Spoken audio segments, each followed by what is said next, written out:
September! Welcome back to the second season of Kitchen Queen. Yeah! Woohoo!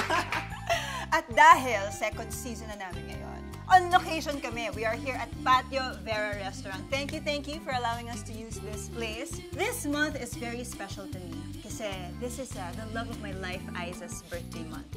So for the next coming episodes, I'd like to share with you some of Aiza's favorite dishes para naman makilala nyo kung paano kami dito sa bahay at saka sa kusina. Well, alam nyo namang lahat na Aiza's favorite dish in the world is adobo. Pinagkakalat niya sa lahat na niligawan ko daw siya through this dish. So, para malaman nyo kung paano ko siya napasagot, well, I'd like to share with you this very special dish a la Chef Liza. Chicken pork adobo in soy sauce.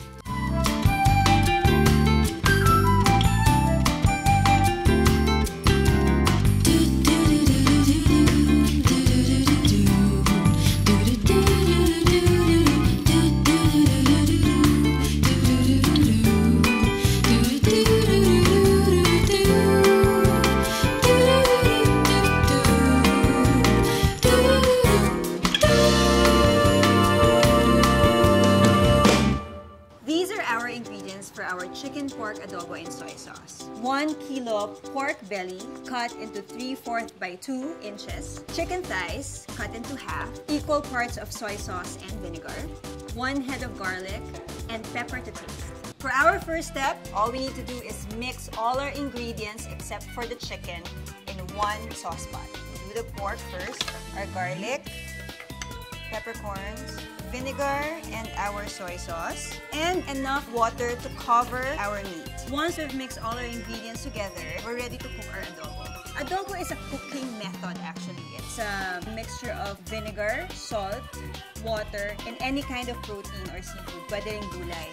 Marami tayong pwedeng gawin as long as yung staple ingredients na yon nandun. We're going to turn on our heat, and we're going to let it come into a boil.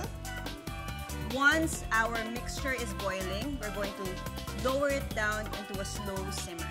That way, we're going to bring out the oil, the juices that's coming out from the meat at mag-blend sa sauce. So halfway through the process of tenderizing our meat, we're ready to add in our chicken. All we need to do is just make sure that all our chicken is submerged into the liquid. Bakit ko siya inad halfway through? Ang chicken kasi madaling maluto. Pag umpisa pa lang, inad na natin yung chicken, madudurog siya. After that, we continue to let it simmer until all our meat is done. So around an hour after we put our chicken in, we're ready to check if our proteins are done. All we need to do is poke our chicken. Yeah, and see if it's pork tender. Yan.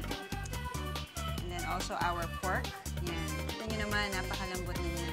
By this time, you can see that the sauce forming some kind of oil on top. And that's because all the juices and all the oil that's coming from our meat is coming out and blending in with our reduction. Lalagyan natin ng gulay ang ating karne. So we're going to fry our pork and our chicken to give it that crunch, ganyan.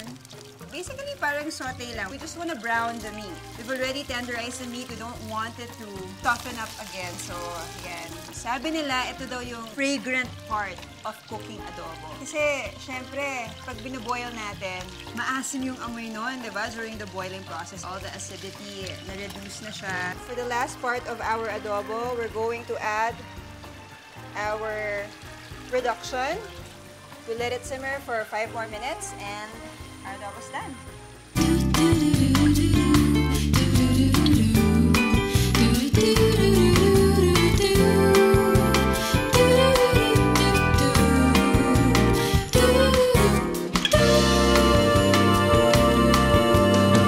So our chicken pork adobo is ready a la Chef Liza. Ito yung adobo na nasa kabilang kanto pa lang, naaamoy mo na eh. Yan, yan. Tikman natin ang mga pang-extra rice to kasi very rich. Let's try it. I think what makes a good adobo is if you're able to achieve the balance between the sour and the salty and then the fat that is in your adobo sauce. And of course, syempre, pag malambot yung meat mo, that's one adobo that you're gonna enjoy. Like this one.